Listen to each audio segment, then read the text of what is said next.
Do you want to know how to script like a pro? Follow this series and I'll show you how it's done. First thing first, we are gonna have to create a script. To create a script, we will press on this plus button and make a script. When we create a script, we can see that we are presented with the default print hello world. We can remove this because we will not need it. Now we can make the magic happen and actually start writing some cool stuff. I'm going to teach you the first steps on a single part. We can do stuff such as changing its color, position, or other properties.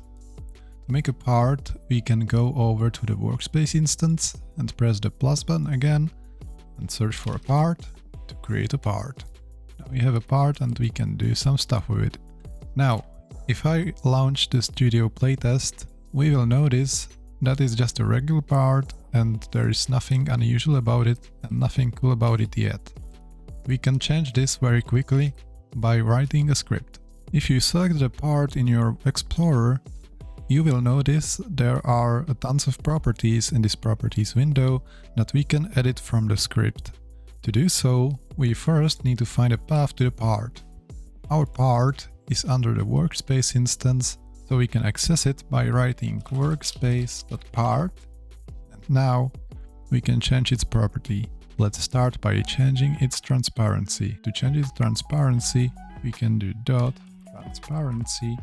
We can, by the way, press tab to autofill the sentence, like over here. If we were to autofill another sentence, we can navigate through the arrow buttons on your keyboard and press tab when you have the right thing selected. Now transparency is a number value. 0 means it's not transparent at all, and 1 means it's totally transparent. To make it half transparent, we can do equals 0.5. Let me recap what have I done. This workspace keyword is a reference to this workspace object. To access the part in the workspace object, we need to write the dot and then the part's name. Since we haven't changed the part's name, it's named part by default, so we just write part. Then to access that part's property, we write another dot and then the property name, which is in our case transparency. To assign a value to the property, we write the equals sign and then the value. In our case, 0.5. If we look into the world view, the part is still not transparent at all. But if we launch the game, we can see there will be a difference. As you can see, the part's transparency has changed. That's thanks to our script. Let me prove this to you. If we press this arrow under the play button, we can just run the game, which will only run the server and we will not spawn in, so you can see the part transparency change in front of your eyes. This is all thanks to our script. I'm not gonna lie and I'm gonna be honest, changing parts transparency isn't all that cool and impressive. To get to the impressive stuff, we will need to get more advanced, and for that you will need to follow this series along to learn more stuff. We can experiment with this part further and, for example, change its color. To change its color, instead of transparency, we can access the color property and again write the equal sign to assign a new value to it. To assign a color value, you need to write color_tree.new or from RGB to be more organized, and now creates the value from the red, green and blue values. To make the part red, we can write 255 for the red value, 0 for green and 0 for blue. If we now run this script, we will see the part change its color. Now it's red. We can write more than one line of code, so if we wanted to also change its transparency, we can press enter to enter a new line and write workspace.part.transparency. Again, pressing tab to autofill is equal to 0.5. Now if we run this script, you will see the magic happen. The part's color has changed, but this time the transparency has also changed. Now there are different value types. Another value type that I would like to show you is a boolean. A property that uses boolean is, for example, can collide, which we can deduct from the tick box over here. If we press enter to make another line of code and we do workspace.part.canCollide is equal to false, we will basically untick this box. Now if we move the part higher and run the game, we will see something more interesting.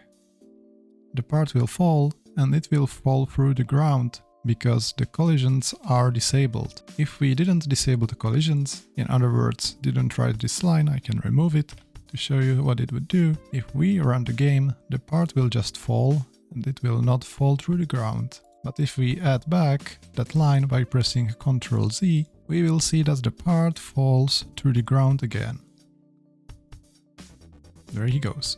Another Boolean property that we can change is the anchored property. So if we were to write workspace.part.anchored is equals true, the part will be anchored and it will not fall anymore, it will stay in the air. Although let's remove these two lines and focus on the first line again, because there is something I would like to show you.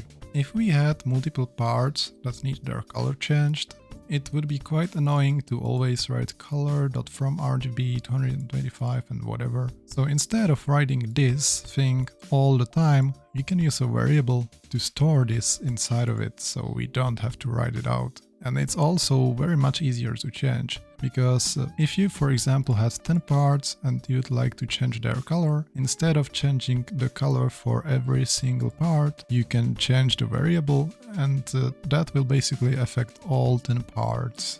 To create a variable, we can make a line of code before this line of code, and we can also leave a space for better organization. And to create a variable, we can write local color is equal to color3.fromRGB 225.00 to make our red color. And now instead of making a new color over here, we can use our newly created variable to use that color. So we just write color because this is the variable name. If we again run this script, we can see that it works just fine and the part's color will be red. I spawned some more parts to show you the mass color changing thing I talked about a second ago. If we look back into our script, you can see that I also wrote all the lines for the different parts. Now, if we run this script, it will change every single part's color to red. We can see this by pressing run, and as we can see, it's all red. If we didn't want the parts to be red anymore, but let's say green, we can change the red value back to 0 and the green value to 255. Now if we run this script, we can see that every single part will be green instead of red. As you can see, it already happened. And that's going to wrap it up for this video. If you liked the video, don't forget to leave a like and let us know what you think of it in the comment section down below. In the next video, you can look forward to functions and some other cool stuff that will make you even a better and more advanced scripter and bring you closer to your goals. I'll catch you then.